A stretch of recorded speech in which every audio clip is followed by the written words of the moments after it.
With the recent revival of Silent Hill and its ever-rising popularity, you might be wondering where to start if you're interested in the series, but have never actually played one of the games. Do you start in chronological order, with one of the newer releases, maybe even with one of the spin-offs, or somewhere entirely else? Well, this video should answer this question for you, so keep watching. So to start us off, here are the games that make sense to consider. Silent Hill 1 for the first PlayStation, Silent Hill 2 or its remake, the most recent entry Silent Hill F, and as an outside option, the short message, because it's free on PlayStation. Of course, there are also many other games in the franchise, some of which are very good, but these simply don't make much sense to start with because they're either dependent on knowledge of prior titles, are heavily disconnected from the core of the franchise, or are just pretty bad. Therefore, I'll recommend to stick to one of these, no matter what, but now we will find out which one exactly. Silent Hill 1. A real gem of retro horror, but more importantly for us, the start of the Silent Hill franchise. This means that you won't need any additional experience or context before playing, since this is literally the first thing to ever come out of the series, which is obviously a huge plus. Additionally, it introduces many core elements of the franchise like the town, the fog, the cult, many of the main themes, and on a more technical side, the typical survival horror gameplay similar to Resident Evil. Basically, every following game builds on this foundation, while certain games like Silent Hill 3 and Origins are even directly connected to the story and serve as a C and prequel, which makes playing Silent Hill 1 not just nice for some context, but even straight up a requirement if you want to properly understand some of the later titles. But apart from that, it should also not be understated just how good of a horror game it still is. I mean, sure, playing it to get a better understanding of the overall lore makes sense, but playing it to experience one of the best horror games ever makes even more sense. The atmosphere, soundtrack and ambient audio are all still top notch and will manage to tense you up. The puzzles can be difficult, but are very immersive and rewarding if you finally figure them out. The enemy design is great and pretty varied. The general gameplay loop is a lot of fun, and even the story is genuinely good and has many highlights. Even if you disregard Harry asking everyone and everything if they have seen a little girl anywhere, only 7 years old, short black hair. No, but to be serious. It's actually a great game that is worth playing on merit, even if you ignore the connection to later Silent Hills. But not all can be rosy.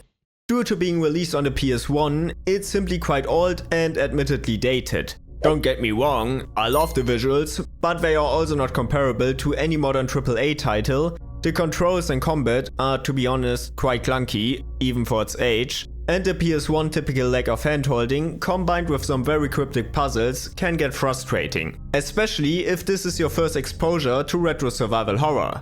Furthermore, the availability is also just not great. You can play it on original hardware, PS3, PSP, PS Vita, or you emulate it, which works well as long as you don't use geometry correction to fix the wobbling. So, yeah. It could be worse, but not exactly thrilling options either. Overall though, the first Silent Hill still makes a decent choice despite its shortcomings, and even a great one if you're used to old survival horror games like the original Resident Evil trilogy and have the means to play it. But otherwise, other games will be a better start. Not another game, yet arguably the best start, would be subscribing to my channel to not miss any new videos, especially since a lot of you apparently haven't done so yet. So please do so if you're enjoying this one. Thank you. And a likely candidate for a better start to Silent Hill would be Silent Hill 2. Despite not being much younger than its predecessor, it already feels a bit less dated with some heavy improvements to the visuals and controls, which are emphasized by the spectacular Enhanced Edition, arguably the best soundtrack in the series, and that means a lot, and one of the greatest stories in all of gaming, with some deep psychological elements that go far beyond Silent Hill 1's territory. Additionally, it creates one of the most miserable, dreamy and ultimately unique atmospheres you will ever experience in any media, so that makes it worth playing anyway. But besides Silent Hill 2's obvious quality, the reason why it's so suited to be your first Silent Hill game is simply because its story is almost entirely standalone, despite being the second entry to the franchise. It can be easily understood even if you don't know anything about the series, since it focuses heavily on James' personal story while not addressing stuff like the cult or prior characters in any way. Thus, you don't have to worry about missing crucial details. So you've basically got a great game in all aspects, right? Well, yes. However, not all can be rosy here either. The general mechanics, although better, still remain quite clunky and repetitive, the visuals are nothing to write home about, and the availability isn't much better than with the first game. Apart from that, it's also just not scary in the slightest if you're remotely used to horror games, which is interesting since the game does such a good job at being oppressive. But yeah, there won't be a single moment where you are seriously scared. It doesn't lower the quality of the game, but you shouldn't expect to play the scariest horror game ever.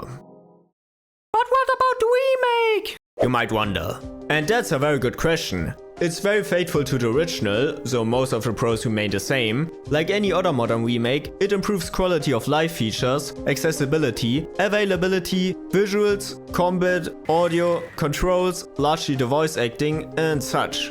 Both Akira Yamaoka, who is responsible for the music of most Silent Hill releases, and Masahiro Ito, art director and monster designer of the Team Silent games, returned for this one. And last but not least, it's actually really f***ing scary. Basically, the department that lacked the most in the original is one of the strongest points here. It's seriously impressive how they took some of the areas of the original to transform them to one of the most terrifying horror game experiences the series has to offer. I guarantee that you will have a feast here if this aspect bothered you in the original. Unfortunately though, these improvements come at a slight cost.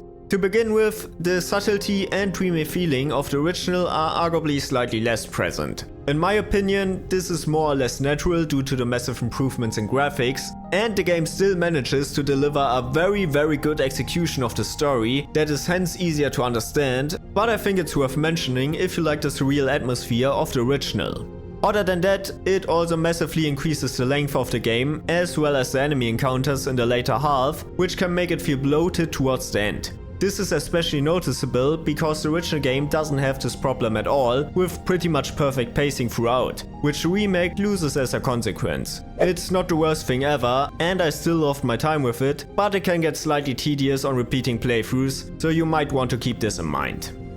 All in all, both versions of Silent Hill 2 are fantastic and you can't really go wrong with either one. Therefore, I'd recommend you to just go for the one that looked more enjoyable to you while watching this video. Otherwise, the original is a great choice for players of older survival horror titles, while the remake is more suited to players who are new to this genre.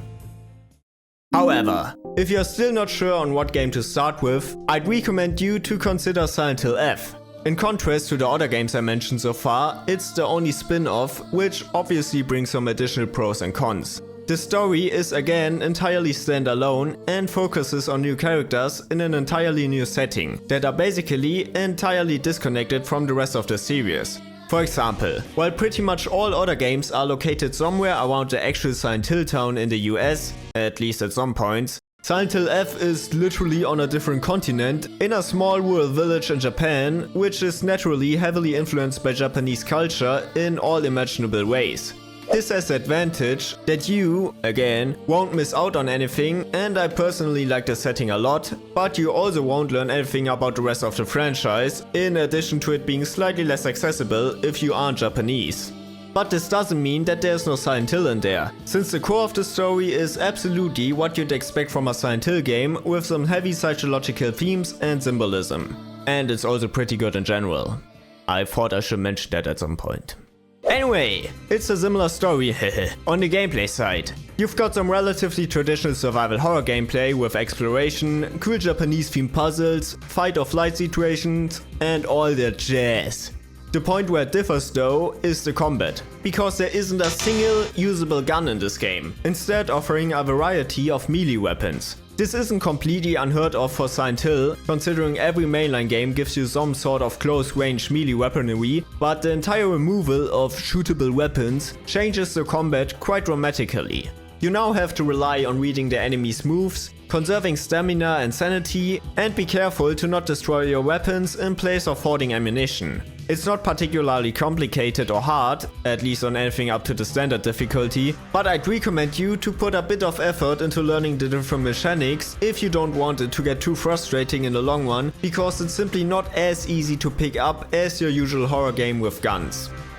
But all things considered, Silent Hill F is definitely a decent start. Sure, it's a bit disconnected from the main series, has some quirks due to its mechanics and story, and it's not really what you'd imagine under the Silent Hill name, but like I said previously, the core is absolutely there, and it's a very interesting approach to the formula. And it's also pretty good in general. I thought I should mention that again. Alright, I still have to talk about the outsider. So if you're somehow still not sure, here you go. Silent Hill The Short Message is a PS5 exclusive and literally free, so there's no real reason to not try it. It's neither amazingly bad, nor good, but the graphics, art design and story are mostly alright, although nothing is really subtle. Also, it's literally just a walking simulator, so it has nothing in common with the survival horror nature of the rest of the series. You can try it out to see if you will like the overall tone of the games, but yeah, its main selling point, if you can even call it that way, is that it's free.